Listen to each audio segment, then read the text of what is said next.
Olá, meu querido, olá, minha querida. Desce daí, menino, desce daí, menina. Estamos aqui mais uma vez, graças a Deus, podemos dizer que até aqui nos ajudou o Senhor. Estamos aqui mais uma vez no nosso podcast de Quase Tudo Um Pouco. E nesse quinto episódio, graças a Deus, chegando ao quinto episódio, vamos falar aí dos desafios da pós-modernidade frente à fé cristã e recebendo aqui com muita alegria, mas alegria demais, o reverendo Joel Teodoro. Obrigado, pastor, por estar aqui com a gente. Eu que Obrigado. agradeço. Obrigado mesmo. É um prazer estar recebendo o reverendo Joel Teodoro e eu queria apresentá-lo. Reverendo Joel Teodoro é pastor da Igreja Presbiteriana do Bairro Imperial, lá no Rio de Janeiro, integra o Ministério Charles Simeon Trust no Brasil e é docente nos seminários presbiterianos Martin Busser e Gordon Conwell. É bacharel em Letras, Filosofia e Teologia, mestre em Ciências da Literatura pela UFRJ, doutor em Ministério RTS/CPAJ e doutorando em Letras Clássicas pela UFRJ. Concluiu o curso de liderança avançada no... Agora, porque como o senhor já sabe, falei para o senhor, que o meu inglês, pastor, ele é um inglês que eu não só falo, eu esculacho. Então eu vou tentar aqui tornar uma coisa bem mais fácil para o povo poder entender. Haggai Institute, como é que fala isso Tá aí? ótimo. Não, isso aqui para mim é complicado mesmo. Tá ótimo. É isso mesmo? É em Singapura. É casado desde 92 com a irmã Roberta e pai do Gabriel e da Rafaela. É isso, pastor? Isso aí. Pastor, obrigado por estar aqui com a gente mais uma vez.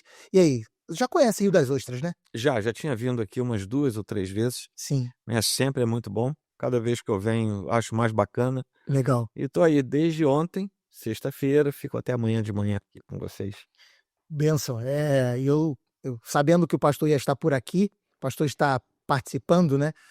O pastor Joel está participando da Semana Teológica Reformada aqui na Igreja Presbiteriana de Jardim Marileia.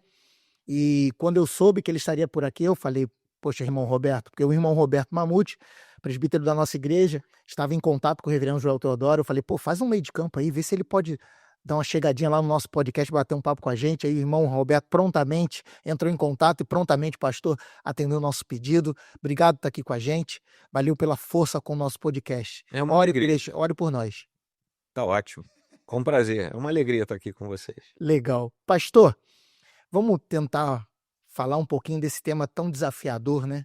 Sobre pós-modernidade, aí, esses desafios que a gente tem acompanhado, tem visto, frente à fé cristã, né? Falar do evangelho nessa pós-modernidade não é algo fácil. Fala um pouquinho para a gente fazer uma introdução sobre esse tema para quem nos acompanha nessa manhã. Bom, de um tempo para cá, as pessoas têm falado mais sobre pós-modernidade, porque parece que descobriram que a gente já passou da modernidade, Sim, já entrou em algo posterior a isso.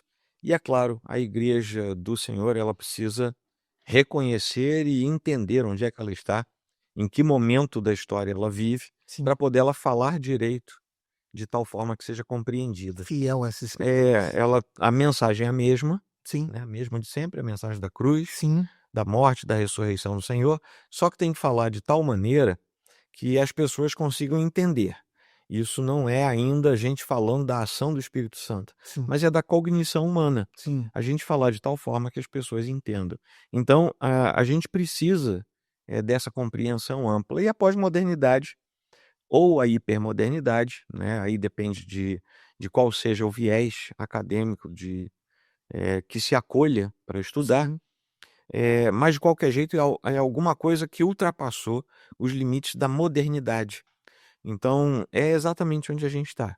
É nesse meio conturbado, Sim. em que as pessoas não sabem mais o que são, para onde vão, de onde vieram, não sabem mais, totalmente perdidas. E o pior, achando que sabem qual é o caminho. Isso eu estou falando de relativismo. De relativismo, enfim, desses conceitos que fazem com que as pessoas não tenham mais segurança, nem cognitiva, nem intelectual, nem espiritual, muito menos, né? Sim, E exatamente nesse contexto, a igreja continua sendo a única voz que diz: a gente sabe qual é o caminho, a escritura já nos diz o que vai acontecer, então é isso aqui, sim. tá? Só que as pessoas hoje têm resistência em ouvir alguma coisa concreta. Sim, é sobre uma verdade absoluta que você É. está falando, né? E aí deixa eu perguntar para o senhor, como o relativismo pós-moderno tem impactado essa compreensão de uma verdade absoluta, da verdade absoluta mencionada nas escrituras, e qual é o papel da fé cristã, né, na igreja cristã, em um contexto onde a verdade é vista como algo subjetivo e bastante individual, pastor? Bom, o papel da igreja continua sendo o papel de sempre, que é manter firme a pregação da verdade, Sim, né? é o grande desafio. Esse é um desafio. E geração após geração, o contexto, o receptáculo da mensagem da igreja, que é o mundo, ele veio mudando.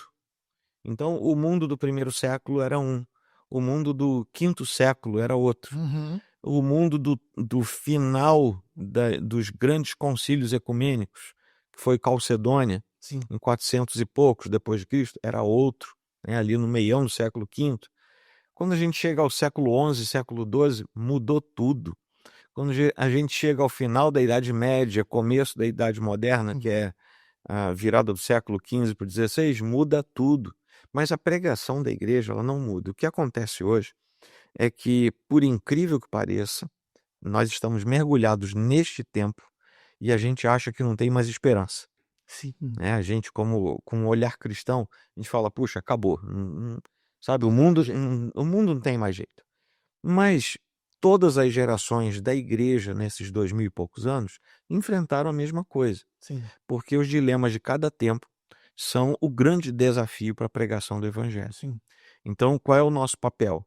Manter a firmeza, manter a ortodoxia, junto a isso, uma capacidade de comunicação para que o povo do nosso tempo ouça, mesmo que ele recuse, porque aí já não é mais com a gente, né? A gente só prega.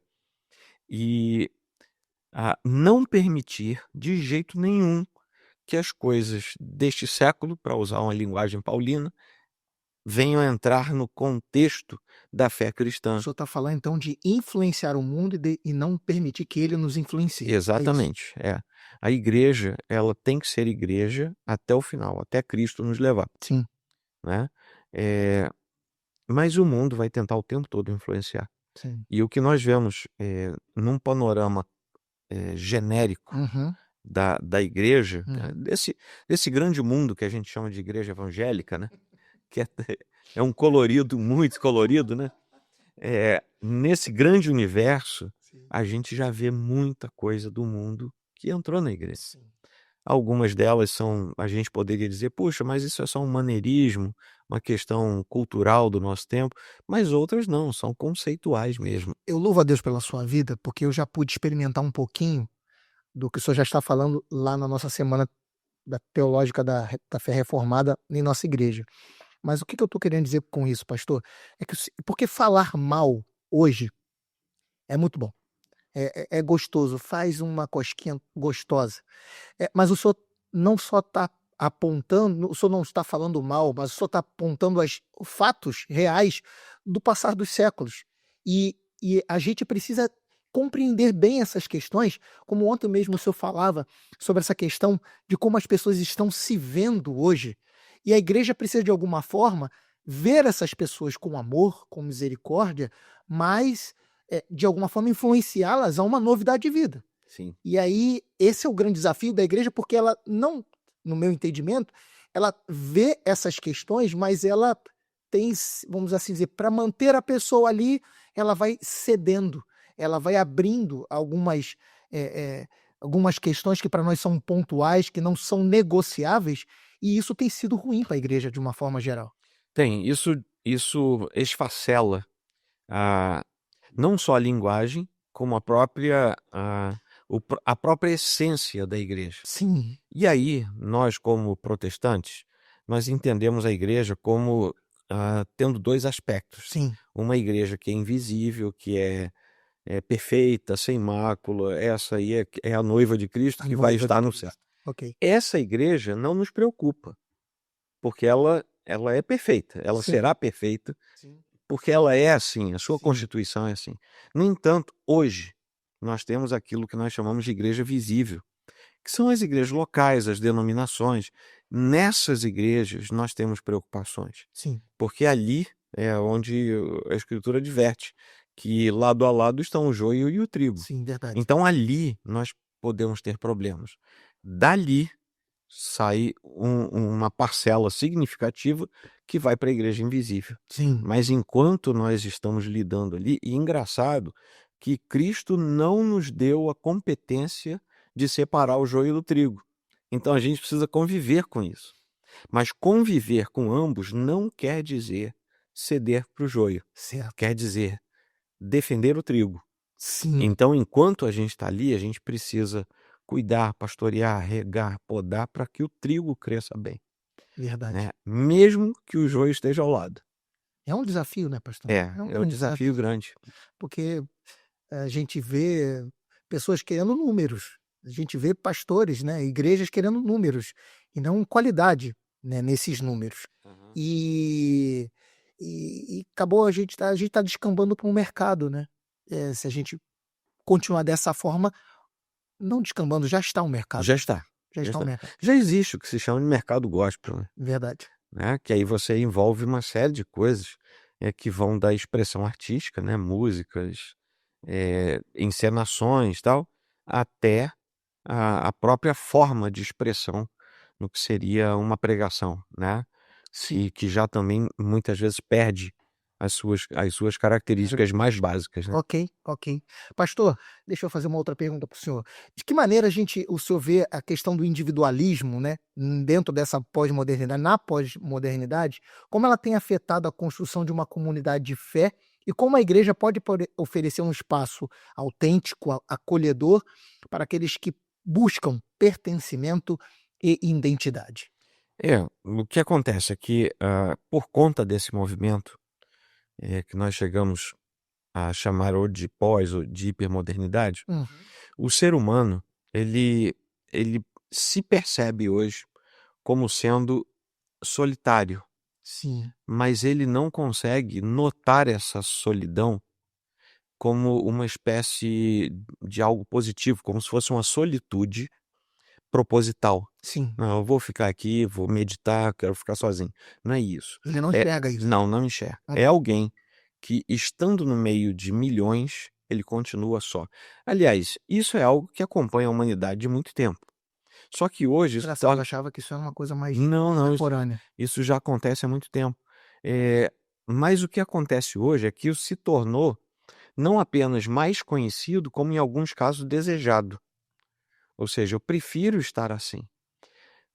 Qual é o problema disso? É que essa pessoa, o ser humano não foi feito para isso, né, para ficar sozinho. Exato. Então essa pessoa, num dado momento, ela vai começar a ter problemas, Sim, problemas para os quais ela não aceita mais nenhuma solução de fé. Ela só aceita soluções naturais, soluções perceptíveis.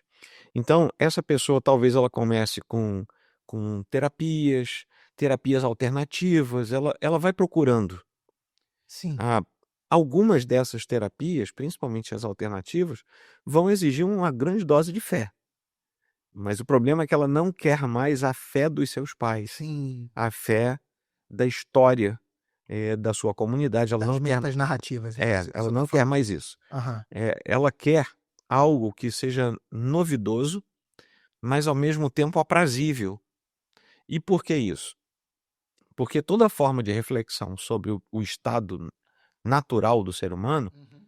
vai necessariamente a encaminhar essa pessoa a uma reflexão e a um acerto de caminho. Se eu preciso ajustar o meu caminho, é porque de alguma maneira eu errei o meu caminho. Mas eu não tenho mais errado. Eu não tenho mais o que não é verdade, eu não tenho mais o que é não certo. Sim, Então, por isso, como é que eu vou ajustar? sim, Então, essa pessoa, ela se satisfaz em ouvir alguém dizendo: é isso aí, continua nesse caminho. sim. E isso nunca vai acertar os dilemas que ela carregava, Perfeito. porque não tem ajuste, né? Isso é como você está num navio, num avião, você ajusta lá, 1 grau a este bordo, Uhum. cara, não é nada. Só que daqui a 200 milhas, você está muito longe, Uhum. sabe? Então, esse ajuste, nem que seja de 1 grau, não existe mais. As pessoas não querem. Elas acham que o mundo inteiro precisa entender o que ela é e precisam aceitá-la. Esse indivíduo deformado, nos seus conceitos, é a praxis do nosso tempo. Sim. A pessoa não quer ser confrontada, não é isso, Não, pastor? não quer ser confrontado de jeito nenhum e quer que todo mundo aceite o que ela é. Uhum. Ou o que ela imagina ser, o que é mais dramático. O que é mais dramático, exatamente. Porque as pessoas confundem hoje o que imaginam ser com o que de fato são. Então elas não têm uma ideia da sua real identidade Não e tem. imaginam algo que, na verdade, não são. E resolvem querer ser qualquer outra coisa. E querem que nós entendamos que ela é daquela forma. Isso. E se você não entender e não aceitar, é você que está errado. Embora o linguajar dela diga que não existe certo ou errado, nessa hora você vai estar errado. Entendi, Entendeu? entendi. Perfeito. Pastor, cara, assim, entendendo essas perspectivas, o nosso desafio se torna muito maior ainda. Sim. E aí eu queria perguntar, nesse cenário marcado, porque também, como o senhor mesmo falou, né, não tem mais verdade, estamos falando de relativismo, não há mais verdade, as pessoas querem sentir, como o senhor mesmo falou, né? Então, marcado por esse cenário de uma desconfiança das grandes narrativas, como o evangelho pode responder de forma profunda por justiça, autenticidade e significado, oferecendo um fundamento seguro e duradouro para os anseios pós-modernos? Olha, é claro que a gente vai começar falando para as pessoas. E por isso que é necessário a gente saber o que elas pensam para conseguir falar, Sim, né? para você ter uma entrada. É. Bom, todas essas coisas que você falou representam anseios naturais, Sim. né? Todo mundo quer segurança, todo mundo quer justiça, Uhum. todo mundo quer paz, Sim. todo mundo quer ter uma identidade. Tanto é que essas pessoas buscam essas coisas. E eu não diria que elas buscam no vazio porque são pessoas que não prestam. Não é isso, não. São pessoas que estão fragilizadas e que não têm mais resposta, porque disseram a elas que não tem. E elas acreditaram. Né? E isso não é algo que se faça da noite para o dia, são gerações Sim. fazendo isso e chegamos onde chegamos agora. Bom, nada nesse mundo, nada em qualquer forma de pensamento oferece respostas definitivas para esses anseios. Sim. A única coisa, e vou até fazer o seguinte, vou deixar um pouquinho de lado a questão espiritual. Sim. A única resposta concreta que diz aqui tem algo definitivo é o cristianismo. Isso na nossa perspectiva de pensamento. Agora você imagina quando a gente diz, mas essa resposta é a única que inclui o verdadeiro Deus. Aí você resolve o dilema. Uhum. Qual é o problema? É que quando você apresenta, problema para os nossos dias, né? Quando você apresenta a resposta cristã Sim. para os dilemas existenciais, a pessoa já diz assim, opa, é coisa de igreja? É coisa da Bíblia? Aí já Então não quero. se retrai. Porque, como você falou, as metanarrativas, as histórias, aquilo que nós herdamos, também se quer desfazer hoje. Não é só na religião, não. As pessoas querem reescrever a história da humanidade, a história do Brasil, a história do Ocidente, a história do mundo. Sim. As pessoas querem reescrever porque, anacronicamente, resolveram achar agora que quem escreveu estava errado. Então, veja bem, tudo faz parte de um grande conjunto de pensamentos. Sim. O cristianismo é a única forma de pensamento que tem uma oferta de algo que é concreto, duradouro e permanente. E quando Deus, que é o próprio Senhor da nossa fé, Sim. quando Deus age a partir dessa verdade, Sim. que é a verdade dele próprio, a pessoa muda. Mas ela não muda pelo que a gente falou. Ela entendeu o que a gente falou Sim. e o Espírito Santo agiu nela. Agindo. Aí é que tá. A beleza da igreja, a beleza da pregação cristã é que a gente fala, mas diferentemente das outras filosofias, a gente diz assim, não sou eu que vou convencer você. Eu falei, tá aqui. Você, aí sim, olha como é que nós somos diferentes. Nós não impomos. A gente diz, você é livre.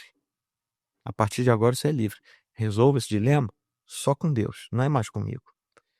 E a gente simplesmente deixa a pessoa pensar. deixa a pessoa refletir. E se essa pessoa for alguém do trato, do chamado divino, ela vai entender, Isso. ela vai se curvar e ela vai dizer: puxa vida, agora eu entendi. Agora entendeu. É exatamente isso. Pastor, muito obrigado. Deixa eu só fazer um intervalinho, Claro. rapidinho, para a gente beber uma água. Meu querido, minha querida, deixa eu falar agora rapidinho, agradecer mais uma vez aos nossos patrocinadores. Queremos agradecer de uma forma muito especial, a Clínica Sofistique, que nos acompanha, na pessoa da doutora Ana Luísa, da sua sócia Eliane Carvalho. Muito obrigado por estar aqui conosco, apoiando o nosso trabalho. Também queremos agradecer de uma forma muito especial ao nosso vereador Alberto Moreira Jorge, ao nosso querido Betinho, que nos apoia neste trabalho. Um grande abraço, meu irmão. Ontem ele e a irmã Luciana completaram mais um aniversário de casamento. Que Deus continue abençoando poderosamente esse querido casal. Vamos seguir, pastor. Passamos por aqueles que nos acompanham esse panorama, né? E agora, como a gente consegue ser atraente e fiel às escrituras nessa hora? Porque, querendo ou não, nós somos desafiados a sermos atraentes. Sim.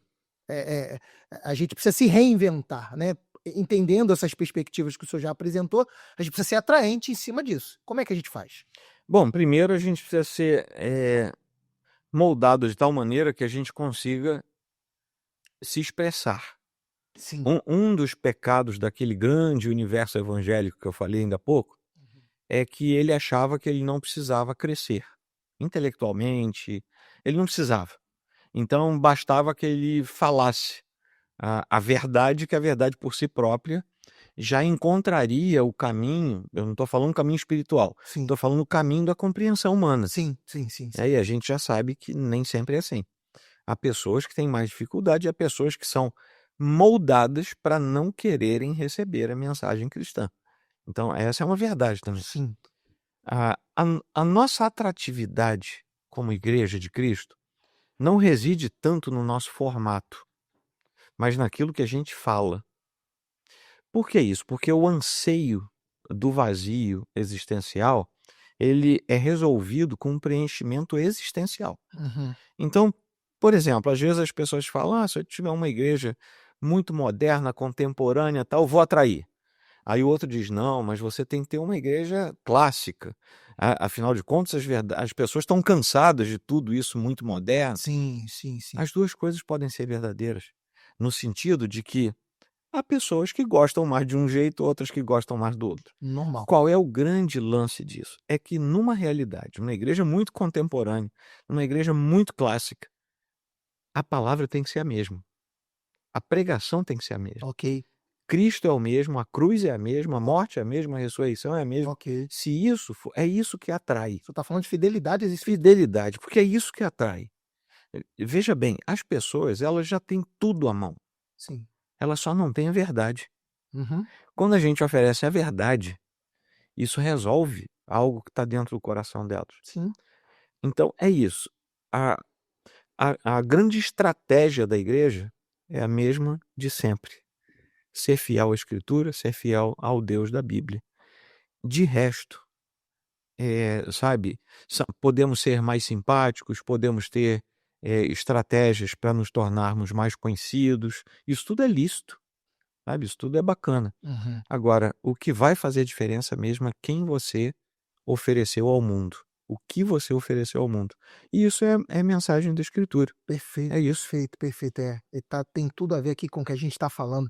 E aí, continuando, de que maneira a narrativa bíblica ela pode ser apresentada como uma verdadeira história do mundo em um contexto pós-moderno que frequentemente desacredita dessas grandes narrativas por múltiplas ideias, né, por múltiplas perspectivas? Como é que o senhor vê isso? A história que a Bíblia traz para a gente, a Bíblia é um livro de histórias, várias histórias, mas que apontam para uma só história. Sim. Qual tem sido, às vezes, o desafio da igreja? É deixar o foco nas histórias Sim. para que a pessoa creia na história. Ou seja, todas as histórias são contadas para que a pessoa creia na grande história da redenção. O senhor está falando Em de uma Cristo. aplicação na vida da própria pessoa? A gente quer apresentar a Bíblia como um todo, Sim, sim. na esperança, muitas vezes, que a pessoa diga: puxa, Que história bonita. que história bacana, então a história da cruz faz sentido. Não, é o contrário. A gente apresenta a cruz. Aí as outras histórias da Bíblia fazem sentido. Por quê? Porque toda a Escritura aponta para a redenção. Aponta para Cristo. Então, pode ser uma falha nossa, por exemplo, querer fazer com que a pessoa creia porque creia na criação, na história da criação. Sim. Mas se ela não crer no Deus Criador, não faz sentido ela crer na criação.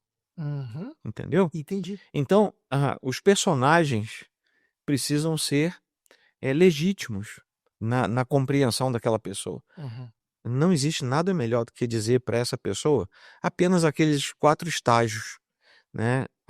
A criação existiu, a queda veio, a redenção se estabeleceu, existe uma consumação nos aguardando. Sim, A redenção é o ápice de tudo. sim, E a redenção é fundamental para a gente entender a criação e a queda. sim. Há pouco tempo, agora há pouco, o senhor falou, né, no início do nosso bate-papo, o senhor falou dessa dificuldade do ser humano ser confrontado, né? A cruz fala um pouco sobre isso. Fala. Então, qual é a importância de destacar a centralidade da cruz ao abordar questões como culpa, vergonha, em que uma sociedade muitas vezes evita, né, ou tenta minimizar essas emoções? Todos esses sentimentos de vazio que a sociedade pós-moderna traz, são sentimentos que Cristo carregou sobre ele. Sim. Então, Cristo carregou a culpa para que aqueles que sentem culpa não tenham mais culpa. Exato. Cristo foi envergonhado publicamente, que é um dado curioso, né? A gente sempre olha aquelas imagens das artes sacras, né? Cristo lá pendurado com aquele paninho. Como se fosse só ali, né? Cristo estava nu, ele foi nu à cruz, porque era o ápice da vergonha você não apenas ser supliciado e morto sob tortura, mas era você estar nu, mostrando toda a sua vergonha. Cristo estava nu. Ou seja, o máximo que você pode pensar de vergonha, Cristo carregou, para que você não sinta. Mais vergonha. O máximo de injustiça que você possa imaginar ter, não é nada perto da injustiça que ele sofreu, para que você seja justo, justificado. Tristeza, traição, lágrimas, solidão, dor, tudo isso ele carregou.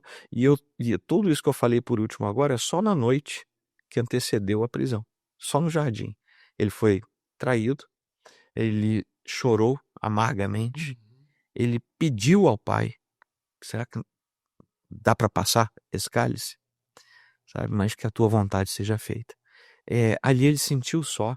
Vocês não conseguem orar comigo? Nem, sabe, esse tempinho? Nem um pouquinho. Nem um pouquinho. É engraçado que o único dos autores dos evangelhos que era médico era Lucas. E ele é o único que explica por que eles dormiram. Ah, é? É. Eu não lembro. Fala pra gente. Eles dormiram. Vou usar uma linguagem moderna, tá? Ok. Eles dormiram porque estavam depressivos. É mesmo? Lucas é o único que fala. Só que, claro, eu usei a nossa linguagem. Ok. Mas ele fala que eles estavam profundamente tristes e eles não aguentaram e dormiram. Isso na nossa linguagem de hoje é uma depressão que se abate, né? Sim. É o único deles que era médico, então ele explica por quê. Ele entendia melhor. Essa Então, sensação. veja bem, tudo isso Cristo passou para que esses elementos sensoriais do nosso tempo tenham uma resposta, só que essa resposta definitiva. É isso que a gente tem que apresentar. É um Salvador que não apenas salva você de uma perdição eterna, mas ele resolve seus dilemas aqui. É aqui. Sabe? Você vai perder a sensação de desespero aqui. Você vai perder a sensação de abandono aqui. Você vai perder a sensação de injustiça aqui. É tudo aqui. Você sabe que vai enfrentar dilemas, você vai continuar tendo problemas, mas aqui Cristo resolve as suas questões interiores. Sim. Né? E de alguma forma, pastor,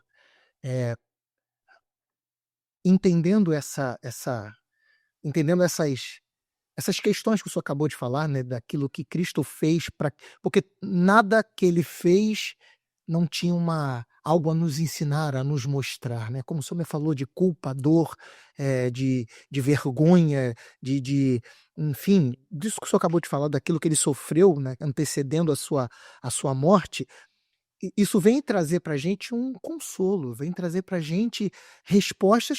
É, é querer mesmo pensar sobre isso e pensar isso traz resposta para os anseios dessa pós-modernidade. Mas por que que a igreja não tem sido tão efetiva nesse sentido, pastor? Porque eu vejo assim, posso estar equivocado, estou fugindo um pouquinho do que a gente combinou aqui, mas se a gente sabe dessas coisas, por que temos buscado outras coisas? Temos É, buscado performance. É isso que eu estou falando. Não é um evangelho genuíno. Por que performance? você só fala daquilo que você ama. E isso mostra um desapego de uma parcela da igreja moderna, da igreja pós-moderna, contemporânea. Sim, Mostra um desapego, um desamor às causas mais centrais do evangelho. exatamente. Porque se você ama seu Deus, seu Cristo, e se você ama as almas perdidas, você vai oferecer para elas o que resolve.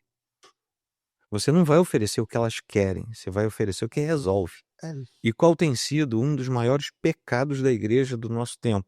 A gente está falando aqui em 2025, mas isso já vem se arrastando de muitas décadas. sim, Qual tem sido, melhor, um dos maiores pecados da igreja? É querer oferecer a resposta que o mundo quer ouvir. sim. Mas o mundo é oposto a Deus. O mundo não quer naturalmente ouvir a resposta da Escritura. O confronto. Não quer. Isso vai gerar um confronto. Sim, O mundo não quer isso. O que a igreja faz? Oferece a resposta que o mundo quer ouvir. E aí tem outro problema. A sua igreja vai ficar cheia de gente que veio por aquilo que você ofereceu. Se você oferecer uma resposta assistencialista, você vai ter gente em busca disso e vai ficar lá. Se você tem uma performance de show, vai vir gente e vai ficar lá na expectativa de um novo show. perfeito. Se você oferece qualquer coisa e a pessoa resolveu ficar lá, ela resolveu ficar por aquilo que ela viu e gostou.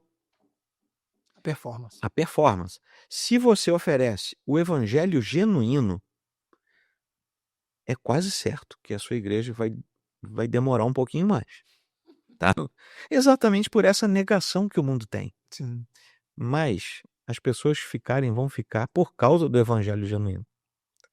Vai haver crescimento. Ele é lento, mas ele é sólido. E ele vai crescer. Essa igreja, ela resolve, a sua mensagem é aquela que resolve o problema humano. As outras, eu não estou aqui querendo dizer aquilo ali não é igreja de Cristo, não estou entrando nesse juízo de valores. sim. Mas eu estou dizendo que ali vai estar cheio de gente esperando a continuidade daquilo. E é claro, se você ofereceu, como você mesmo disse, uma performance, quem é performático não se satisfaz com a mesma expressão domingo após domingo. Você vai ter que inventar coisa. Aí, Se você veio por causa de uma balada, o sujeito não paga para ir para uma balada 3, 4, 5 vezes seguidas, a mesma balada. Ele quer novidade. O sujeito que vai para uma igreja assim, ele quer novidade. Então a igreja vai ter que gerar novidade. E vai entrar numa roda viva. Aí você volta para Atos dos Apóstolos. Você vê as primeiras pregações registradas foram os 2 primeiros sermões de Pedro, ainda em Jerusalém. Não sei se você já notou, ele prega a mesma coisa. A mensagem do evangelho é a mesma. É simples, é objetiva, é direta, porque a esperança é que depois que a gente prega o evangelho, o Espírito Santo vai agir. É só isso. Então eu não posso pregar coisas que a Bíblia não disse. Eu só posso pregar o que ela diz. Se o mundo não quiser ouvir, a gente bate o pé, tira a poeira e sai da cidade. Simples. Não é para ficar chateado, não é para ficar nada disso. Mas essa aqui é a pregação. Quem tem ouvidos, Preciso para ouvir. quem tem ouvidos para ouvir, que ouça. Ouça. Entendeu? Entendi. Perfeito, perfeito.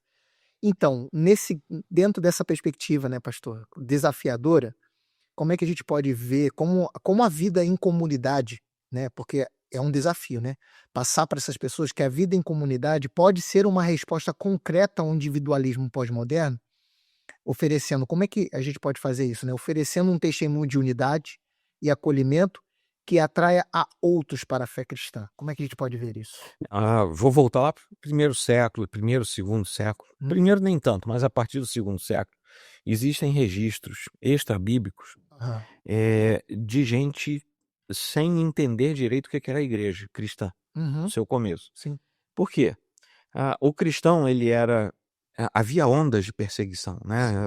Não foi assim, não se passaram 3 séculos e pouco com perseguição lá no alto o tempo todo. Sim. Eram ondas de perseguição. E diferentes, né? Com objetivos diferentes. Mas as pessoas notavam que o cristão, mesmo sendo perseguido, ele cuidava do outro cristão e, pior ainda, né, nesse olhar, cuidava do cara que não era cristão também. Então, em momentos de crise sanitária, por exemplo, crise de alimentação, em alguns E lugares... é por isso que a Bíblia fala, desculpe, é que por isso que fala que o número de cristãos ia crescendo e aí contava com a simpatia do povo, era mais É ou por menos aí, é por aí. começa nisso aí. Aham. Porque o mesmo cara que entregava o cristão, porque algumas perseguições, por exemplo, diziam assim: se você descobrir um cristão, denuncia que todos os bens dele vão ser seus. Nossa, que Então coisa. havia esse tipo de coisa. Aham. Então, esse mesmo cara, às vezes, depois ele era cuidado por um cristão, num momento de crise pessoal ou familiar dele. Então, o cristianismo autêntico, verdadeiro, ele tem uma característica. Primeiro, ele olha ao redor, dentro da sua grande família da fé, e ele diz: eu não posso deixar ninguém para trás. Depois, É um olhar diferenciado, né? depois é que quando está todo mundo resolvido ali, naquilo que se chama de domésticos da fé, Uhum. a gente consegue olhar para quem está do lado de fora. O erro seria... Fortalecendo os de dentro para ajudar mais os de Isso. fora.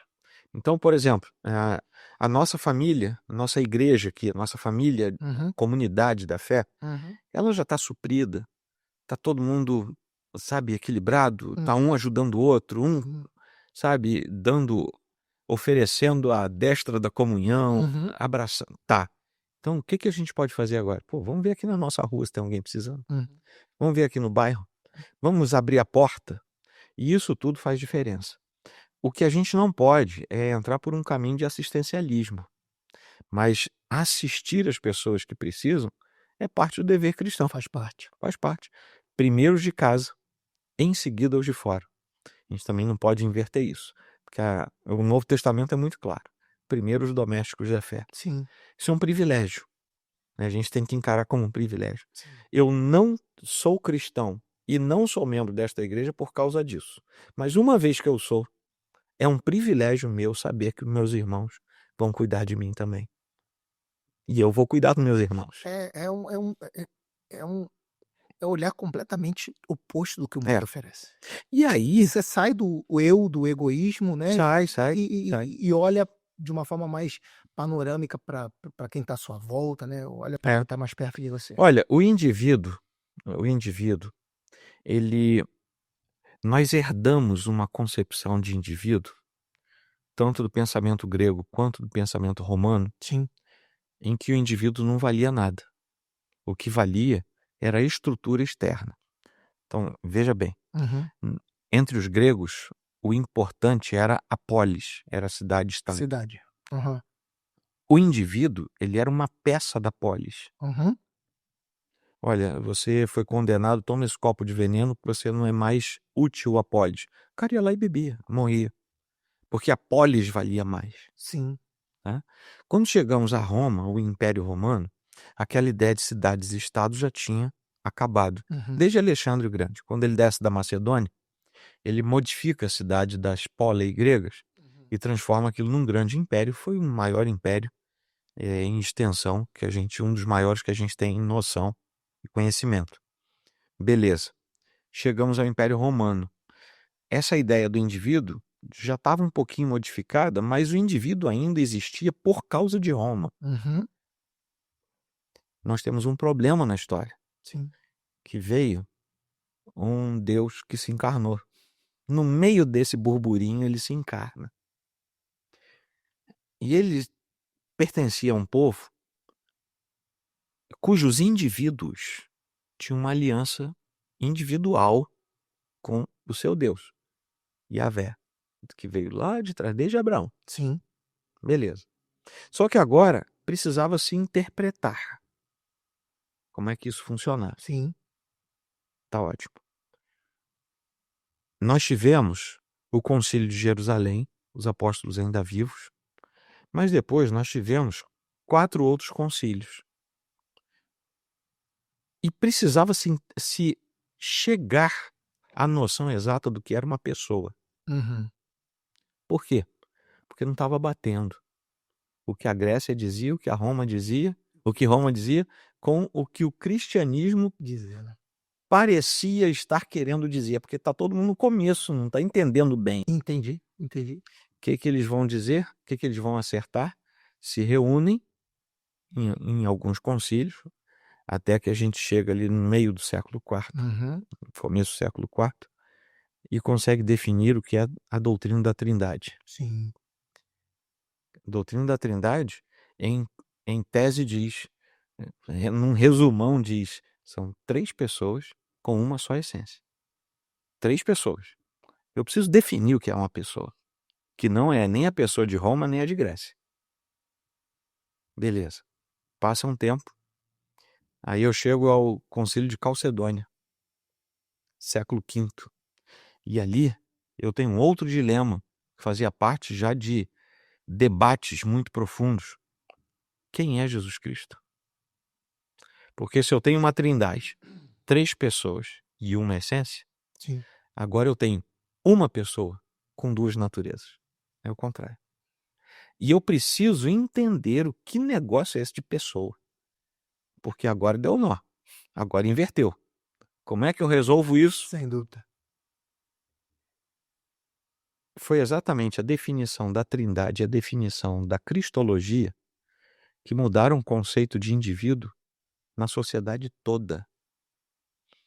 E a partir do cristianismo, o indivíduo ele não existe mais por causa da sua cidade e nem por causa do seu império. Ele existe como um ser indivisível que se relaciona com um Deus que é, na verdade, 3 pessoas, e com o Deus Filho, que é, na verdade, uma só pessoa com suas 2 naturezas. A definição disso mudou. E o indivíduo no Ocidente, ele passa a ser algo diferente. Porque ele vive não mais para o Estado, ele vive para Deus. Sim. Mas vivendo para Deus, ele é operoso numa sociedade que agora precisa dele.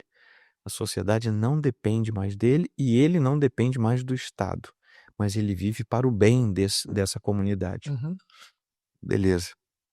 Isso só muda quando a gente começa com aqueles processos humanistas, iluministas, tal, até que no século XIX vem uma teoria econômica que vai dizer, não, vocês têm que voltar a depender do Estado e a viver para o Estado. Marxismo. O marxismo, na verdade, é um retorno ao princípio das polei e ao princípio do império. Sim. Você não é mais um indivíduo. Você não vale nada numa União Soviética. É o Estado soviético que Que vale. vale. Você não vale nada na Coreia do Norte. É o Estado que vale. Isso é um retorno. Isso aqui é o ápice da pregação de um retorno a um princípio pagão. Sim. Porque essa era a relação do paganismo com o indivíduo. Sim. Quando a gente faz esse traçado, a gente entende porque que o ser humano não vale mais nada. E aí o ser humano entra nesse parafuso que Entra, a gente tem visto aí. Entra. E sem a resposta cristã, vai piorar. Sem dúvida, sem dúvidas. E o que esses estados de exceção político-econômica fazem? Não permitem o cristianismo. Exato. Você entendeu por que que os estados de orientação marxista não permitem o cristianismo? Sim, Porque é a única forma de pensamento que diz que está tudo errado. verdade. E a gente não está nem entrando pela ideologia mais Sim, profunda. É só a forma como se vê o sujeito. uma Só questão isso. de identidade. É. Que loucura. É verdade.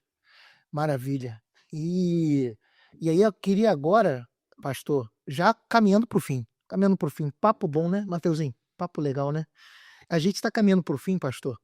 E eu gostaria, mais uma vez, pedir a sua licença, de mais uma vez falar aqui dos nossos patrocinadores, agradecer a Clínica Sofistique, na pessoa da doutora Ana Luísa, pelo apoio a este podcast. Muito obrigado mais uma vez, minha irmã. Agradecer ao nosso querido vereador Alberto Moreira Jorge pelo apoio a esse podcast. Muito obrigado, meu irmão.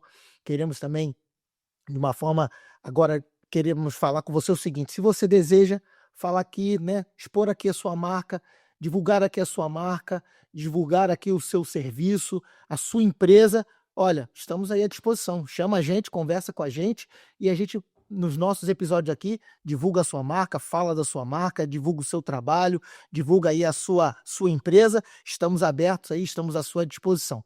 Viu, meu irmão? Também queremos agora, de uma forma muito especial, agradecer a Fernandinho que está aqui, antes que eu esqueça, porque senão eu vou acabar esquecendo, tá, pastor? Me permita. Agradecer ao Fernandinho, nosso produtor que está aqui, em nome do Estúdio Energy, que está aqui nos apoiando, que nos acolhe nesta hora. Mateuzinho, que está aqui com a gente. Obrigado, que está aqui com a gente mais uma vez, apoiando a gente. A Milce não está hoje ela está com a nossa SAF, a Sociedade Auxiliadora Feminina, aí em uma atividade. Que seja um momento precioso, abençoado. Eu quero agora também, de uma forma muito especial, sabe, Fernandinho? Matheus, eu quero agora agradecer, sabe quem? A avó Lúcia, meu tico-tico, que eu chamo lá na igreja. Mais tarde eu te mostro quem é ela, pastor. Vó Lúcia, obrigado pela camisa, pelo presente que você me deu. Fiquei muito feliz, nunca ganhei uma camisa assim tão chique, tão bonita. Muito obrigado pelo carinho comigo, tá, minha irmã? Deus abençoe. Tá, vó Lúcia, meu tico-tico, Deus abençoe sua vida, sua casa, seu esposo, sua família, viu? Grande beijo para você. Pastor, vamos caminhar pro final. Vamos. Esse papo gostoso. Não vou te perturbar mais, porque já tomei muito seu tempo. Tá Tá tranquilo. curtindo o Rio das Ostras, tá um sol bonito, dá para curtir um pouquinho a cidade. Pastor, com isso tudo que o senhor já falou, né, apresentando esses aspectos aí da humanidade e seus dilemas, os desafios da igreja cristã, para a gente ser assertivo como igreja de Cristo, é desenvolvendo uma questão de leitura da palavra, né, para fortalecer a nossa fé, né, fortalecer a nós mesmos, para podermos chegar aos de fora. Como é que a gente pode pensar nisso, pastor, olhando os principais benefícios de incluir a leitura de uma boa teologia, né, de biografias cristãs e clássicos, né, na vida espiritual de um cristão, e como isso pode fortalecer a caminhada da fé nesse contexto que a gente está vendo aí, que é um contexto muito, mas muito desafiador? Bom, a gente começa pelos exercícios espirituais mais básicos, né? Sim, A comunhão, que é aquilo que a gente já vinha falando, a comunhão, enfim, no corpo, né, o corpo de Cristo, mas nós temos algo a fazer individualmente também. sim, Nós temos a leitura dedicada da Escritura e nós temos a oração. sim. Quando a gente fala de leitura da Escritura, a gente fala de ler, de meditar, de refletir e de aplicar aquilo em oração à nossa vida. Então não é simplesmente, vou ler meus 3 capítulos de hoje, bater o cartão e vai embora. Não é. É melhor até ler um pouco menos, se você não dispuser de tanto tempo. Ler um pouco menos, mas tenha tempo de qualidade meditando, Qualidade, é isso. sabe? Puxa, eu só tenho 20 minutos por dia. Que seja de qualidade. Divida isso, mas faça com qualidade, Sim. tá? E o próprio Senhor vai dando Eu os outros meios. Me permite, eu gosto Vai. daquela orientação dada a Josué no capítulo 1, verso 8, não cesses de falar deste livro da lei, antes medite nele dia e Dia e noite. para que tenhas cuidado de fazer segundo tudo quanto nele está escrito, então farás prosperar o teu caminho e serás bem-sucedido.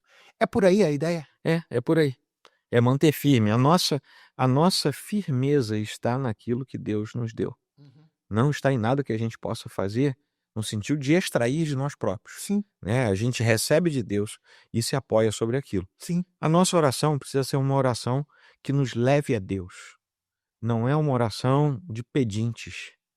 Nós podemos pedir? Podemos e devemos. Sim, Mas antes de mais nada, a gente ora para ter relação com esse nosso Deus. sim.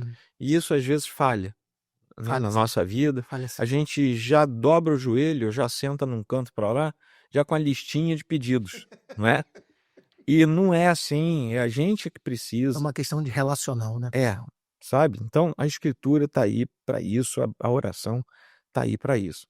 Esses bons livros, né, que a gente tem hoje à disposição, a gente tem 2000 anos de história cristã. Então vamos aproveitar que em 2000 anos Deus levantou muita gente boa para deixar registros para nós.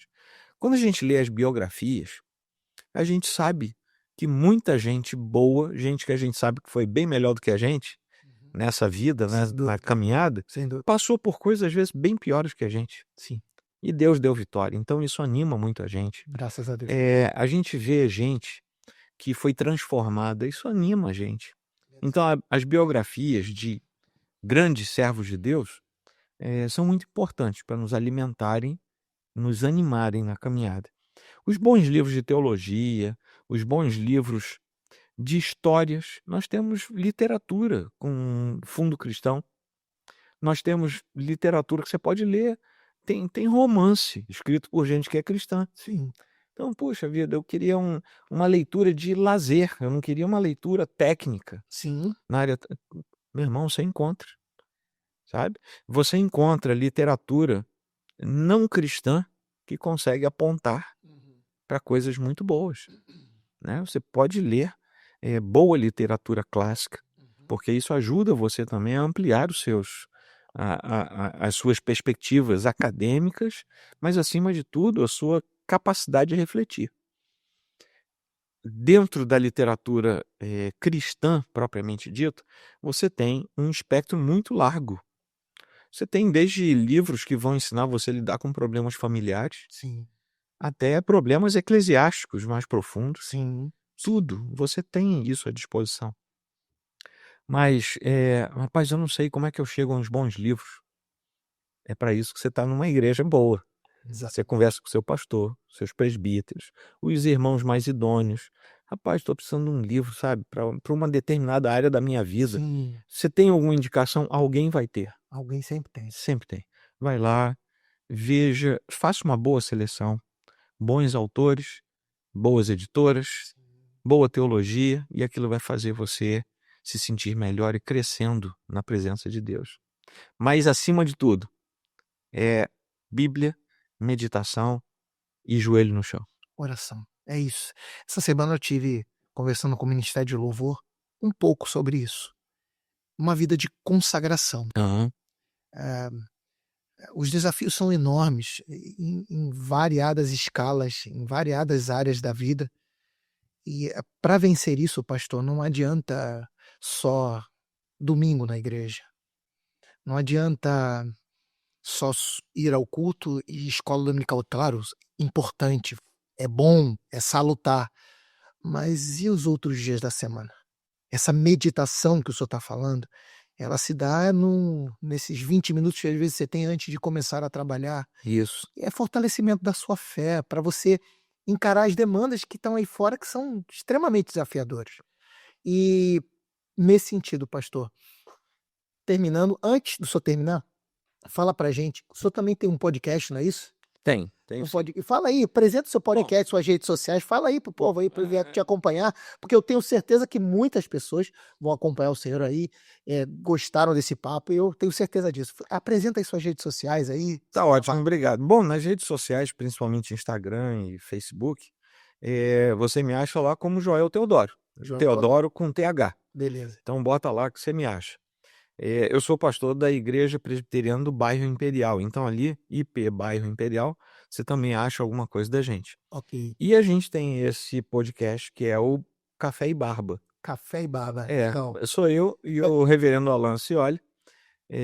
Somos nós dois conversando. Casualmente, os dois tem barba e casualmente os dois gostam de café. Então ficou esse nome, Café e Barba.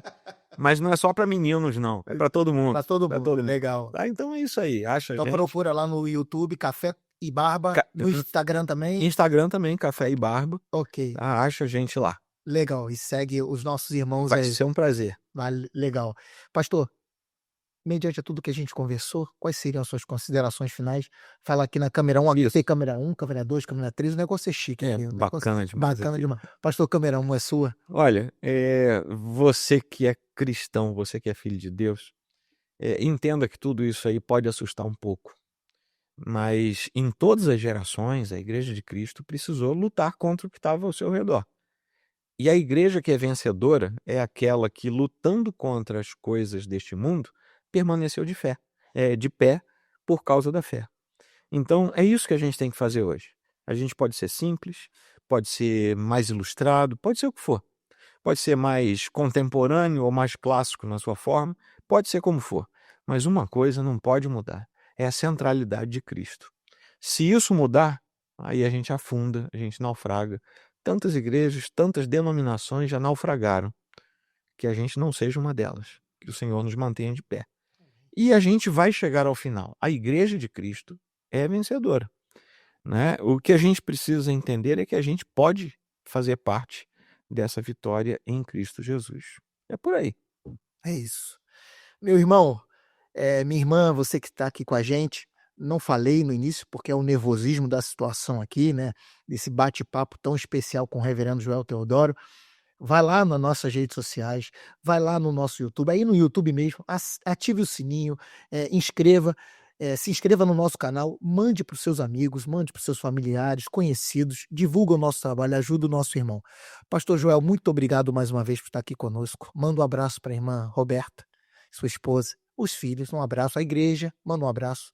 Gente, mais uma vez, muito obrigado por estar aqui com a gente. Que Deus abençoe cada um de vocês. Um grande abraço e até a próxima, se Deus quiser. Um grande abraço. Deus abençoe.